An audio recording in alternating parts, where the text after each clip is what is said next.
নাম ডিলিট হয়েছে, আমি উকিল পাঠিয়েছিলাম, ট্রাইব্যুনালে অ্যাপ্লাই করতে ভুলে গেছেন বা তাদের স্ব-উদ্যোগে অ্যাপ্লাই করতে ভুলে গিয়েছেন, এখন অ্যাপ্লাই করতে যাচ্ছেন, কিন্তু এখন অ্যাপ্লাই করলে সেই সাইবার ক্যাফে থেকে পারবেন না। আগে যেটা পারতেন এখন সেটা পারবেন না, তাহলে সে কি করবে? এরকম গুটি কয়েক কেস আছে যারা তখন অ্যাপ্লাই করেনি, ডিলিট হয়ে গেছে কিন্তু অ্যাপ্লাই করেনি, তাদের করণীয় কি সেটা একটু শুনে নেন। তবে কে যে কেউ পরিষেবা নিতে আসলে, কে তৃণমূল কে বিজেপি, আমি আবারও রিপিট করছি, কে তৃণমূল কে বিজেপি, কে সিপিএম কে কংগ্রেস, কে আইএসএফ বিরোধী, কে আইএসএফ এর লোক, আমার এই টেবিলে কোনো পার্থক্য নাই। আমি বিধায়ক হিসাবে এসেছি, বিধায়ক হিসাবে পরিষেবা দেব। আপনাদেরও লক্ষ্য রাখতে হবে যে ভাইজানের সাথে যারা উঠা বসা করছে, ভাইজানের আদর্শ নিয়ে, পার্টির আদর্শ নিয়ে চলছে কি চলছে না, আপনাদেরকে সেটা লক্ষ্য রাখতে হবে।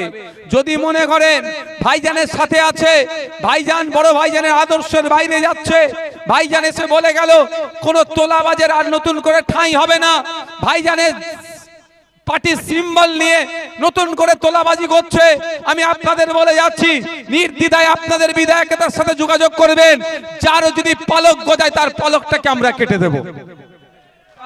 এটা আমরা ওরা নয় নওশাদ সিদ্দিকীর কাছে, কারণ পঞ্চায়েত নির্বাচনে তো প্রার্থী দিতেই দেয়নি। পঞ্চায়েত নির্বাচনের পরে যখন সার্টিফিকেট আনতে যাওয়া হয়েছে, আইএসএফ করেছে বলে তাদেরকে সার্টিফিকেট দেওয়া হয়নি, তাদেরকে দূর দূর করে হাঁকানো হয়েছে। আমি আপনাদের বলবো, মাইকের আওয়াজ যাচ্ছে, আমাদের কাছে ওই কোনো বৈষম্য থাকবে না। কে আইএসএফ করে কে আইএসএফ করেনি ও লড়াই আমাদের মধ্যে নয়। একজন বিধায়কের রেন্ট থেকে যে সুযোগ সুবিধা পাওয়ার দরকার, আইএসএফ যিনি করেন যতটা পাবেন, আইএসএফ এর বিরোধীও অতটাই পাবে, আপনারা নিশ্চিন্তে থাকতে পারেন। তাই বন্ধুগণ, দু একটা কথার সাথে বলবো,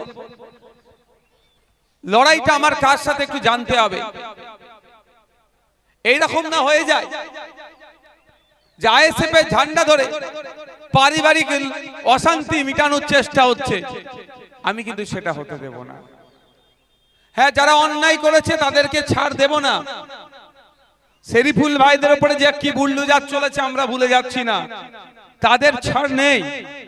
কিন্তু পারিবারিক অশান্তি মিটানোর জন্য 4 তারিখ সন্ধ্যার থেকে আইএসএফ হয়ে গিয়ে অন্যের উপরে অত্যাচার, এগুলো কিন্তু আমি প্রশ্রয় দেব না।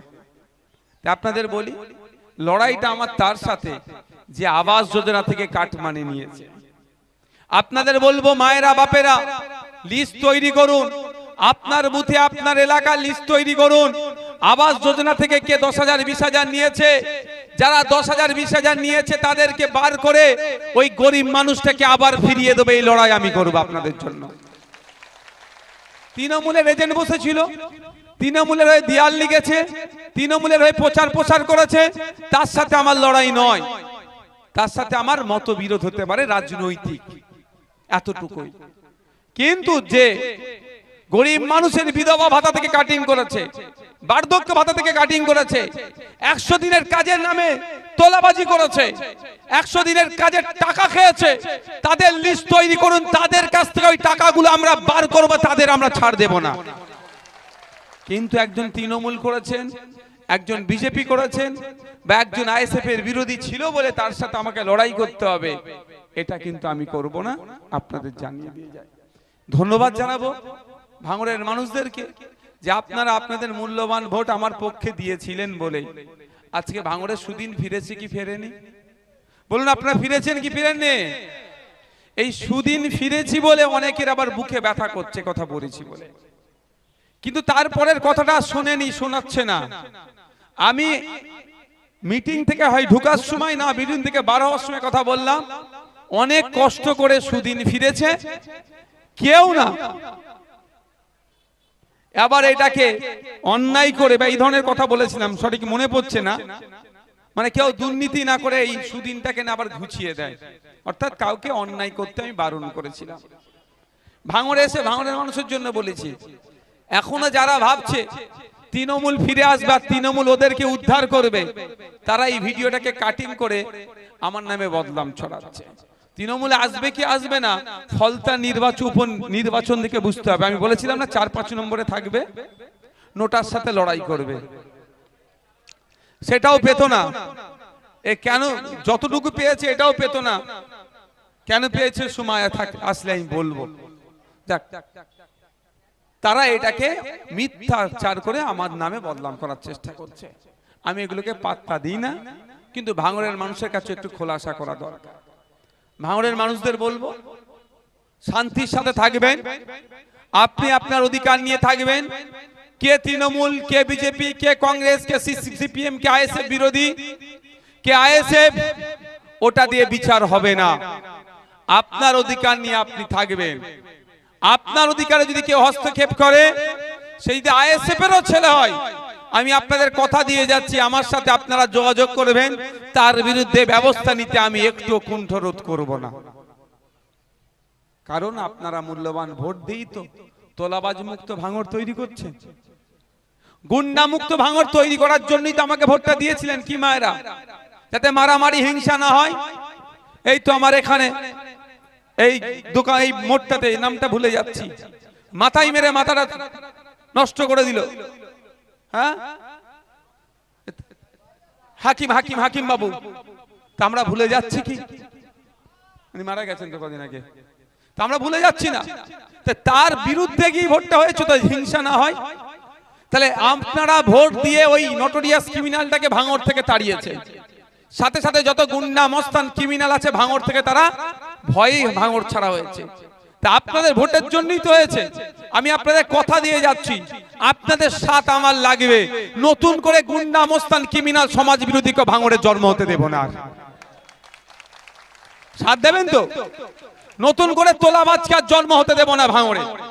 যে কটা তোলাবাজ ছিল তারা আজকে ছাই ছুট হয়েছে, সেই সুযোগে কেউ যদি আবার নতুন করে তোলাবাজের জন্ম দিতে চায়, আমার থেকে আমাদের ভাঙড়ের বাসী তারা কি করবো, আমরা তার বিরুদ্ধে ঐক্যবদ্ধ হয়ে লড়াই সংগ্রাম করব, তাকেও আমরা অঙ্কুরেই বিনষ্ট করব।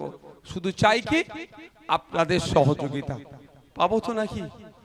পাবো তো নাকি সহযোগিতা? সহযোগিতা আপনাদের লাগবে। কারণ অনেক হয়েছে, অনেক হিংসার আঙুলে ভাঙড়কে জ্বালানো হয়েছে, অনেক খুন হয়েছে, অনেক মারধর হয়েছে, অনেক মায়ের কোল খালি হয়েছে, অনেক পিতা তার সন্তানকে হারিয়েছে, অনেক সন্তান তার পিতাকে হারিয়েছে, অনেক মা তার স্বামীকে হারিয়েছে। আর নয়, হিংসা এবার বন্ধ হবে। আমরা ভাঙড়ের মানুষ খেটে খাই, আমরা পরে নিয়ে আমাদের চলে না। সকালবেলা উঠে কেউ লেদার কমপ্লেক্সে কাজে যায়, কেউ মাঠে কাজে যায়, বিভিন্ন যে যার কাজ কর্মস্থলে যায়, কর্ম করে আমাদের সংসার চলে ভাঙড়ের মানুষের। পরের মেরে কুটে আমাদের সংসার চলে না। গুটি কয়েক যারা পরে নিয়ে সংসার চালাতো, আজকে ভাঙড় থেকে তারা সাইড হয়ে গেছে। নতুন করে এরকম লোকের আজ জন্ম দেব না। তাই লক্ষ্য আপনাদের রাখতে হবে।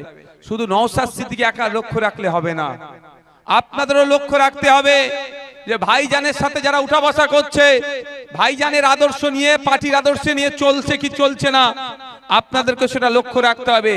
যদি মনে করেন ভাইজানের সাথে আছে, ভাইজান বড় ভাইজানের আদর্শের বাইরে যাচ্ছে, ভাইজান এসে বলে গেল কোন তোলাবাজের আর নতুন করে ঠাঁই হবে না, ভাইজানের পার্টির সিম্বল নিয়ে নতুন করে তোলাবাজি করছে, আমি আপনাদের বলে যাচ্ছি নির্দ্বিধায় আপনাদের বিধায়কের সাথে যোগাযোগ করবেন। যার যদি পালক গজায় তার পালকটাকে আমরা কেটে দেব। আর অনেক হয়েছে, মানুষ এটা চাই না, মানুষ তোলাবাজি চাই না, হিংসা চাই না, মারামারি চাই না। মানুষ কি চায়? একটু শান্তিতে থাকতে। আপনি আপনার বাড়ি করবেন, দলিল আছে, পর্চা আছে, বাড়ির কাগজ আছে, পঞ্চায়েত থেকে পারমিশন করালেন, আবার এখানে বাড়ির সামনে এসে ভিক্ষা চাইবে, ও হবে না। তোলাবাজি বন্ধ হবে। কেন? আপনার টাকা কিসের? 500 টাকা ইনকাম করতে গেলে জিভ বেরিয়ে যাবে, 5000 টাকা তুমি দিতে হবে, না বাড়ি করতে দেবে না। যদি আজকের পর থেকে কেউ ডিস্টার্ব করে এই ধরনের, আমাদেরকে জানাবেন, তার বিরুদ্ধে আইনত ব্যবস্থা করব। সেটা আমার ছেলে হতে পারে, পরের ছেলে হতে পারে। আমার নজরে কারো কে ডিস্টার্ব করা মানে সে সমাজ বিরোধী, তার বিরুদ্ধে আইনত ব্যবস্থা হবে। আর পার্টির যদি কোনো ছেলে হয়ে যায়, পুলিশ প্রশাসনকে বলবে কে ডবল দিয়ে চাপান, সেকশন একে ডবল দেয়। কারণ মানুষ ভরসা করে আমাদেরকে নিয়ে এসেছে আবার। আর সোর্সের মধ্যে যদি ভূত ঢুকে যায় তাহলে ডবল সেকশন দিতে হবে না? কি অসুবিধা হবে নাকি? কি অসুবিধা হবে? ডবল সেকশন রেখে বেশি দিন জেলে রাখো, কারণ ভরসাই ভাঙছে। ভরসা করে নিয়ে এসেছেন তো নাকি মায়েরা? আর যদি ভরসা ভাঙে তাহলে ডবল অপরাধ করছে, বলে ডবল সেকশন দিয়ে বেশি দিন জেলে রাখো। জোর গলায় বলে যাচ্ছি এই জন্যই যে আপনাদের সাথে কোনো অন্যায় আর হতে দেব না। তাই বন্ধুগণ, আপনারা নিশ্চিন্তে থাকবেন। যখন যা সুবিধা অসুবিধা হবে, আমাদের পার্টির নেতৃত্বরা আছে, বুথের নেতৃত্বরা আছে, তাদেরকে বলবেন। বোঝাপড়াতে যদি কোনো অসুবিধা হয় আমাদেরকে বলবেন, আমরা সমাধান করে দেব। আমরা একটা উন্নততর ভাঙড় গড়তে চাইছি, যেই ভাঙড়ে আমরা ওরা কোনো ভেদাভেদ থাকবে না, যেই ভাঙড়ে আইএসএফ ছাড়া পরিষেবা পাবে না, এই ধরনের কোনো প্রশ্নই থাকবে না। আর উন্নততর ভাঙড় গড়তে গেলে শুধু নওশাদ সিদ্দিকী একা পারবে কি? সম্ভব নয়। শুধু আইএসএফ পার্টি একা পারবে? সম্ভব নয়। বা বামেদের সাথ নিয়ে শুধু পারা সম্ভব কি? নয়। ভাঙড়ের প্রত্যেকটা মানুষের সাথ চাই উন্নততর ভাঙড় করতে গেলে। একদিকে লেদার কমপ্লেক্স, একদিকে এখানে চাষবাস আছে, এইদিকে আপনার আছে জলকার আছে, সব মিশ্র মিলিয়ে ভাঙড়। তাই ভাঙড়ের প্রত্যেকটা সেক্টরের মানুষ যাতে মাথা তুলে বাঁচতে পারে, নিজের অধিকার নিয়ে বাঁচতে পারে, তার ব্যবস্থা আমরা সুনিশ্চিত করব। তার দিকে আমরা ধাপে ধাপে এগিয়ে যাচ্ছি। সুতরাং কারো কথায় প্রভাবিত হওয়ার দরকার নয়, কারো কথায় প্ররোচিত হওয়ার দরকার নয়। আপনি আপনার অধিকার নিয়ে বাঁচবেন, আপনার সাথে কেউ অন্যায় করবে না, কেউ তোলাবাজি করবে না, না পুলিশি অত্যাচার থাকবে, না রাজনৈতিক দলের অত্যাচার থাকবে, সবটাই নির্মূল হবে আপনাদেরকে সাথে নিয়ে। শুধু চাই আপনাদের একটু সাথ। তাই বন্ধুগণ, বক্তব্য দীর্ঘায়িত করব না। আপনারা যারা এসেছেন, আমি আপনাদের কাছে এখানে উপস্থিত হয়েছেন, আপনাদের বিধায়ক হিসাবে আমি আপনাদের কাছে এসেছি। আপনাদের কারো কোনো অভাব অভিযোগ থাকলে আমাকে জানাতে পারেন, বা কোনো পরামর্শ থাকলে আমাকে জানাতে পারেন। পরামর্শ থাকতেই পারে, উন্নততর ভাঙড় গড়তে গেলে এইগুলো করা দরকার, এই ধরনের পরামর্শ থাকলেও আপনি আমাকে দিতে পারেন, বা অভাব অভিযোগ থাকলে দিতে পারেন।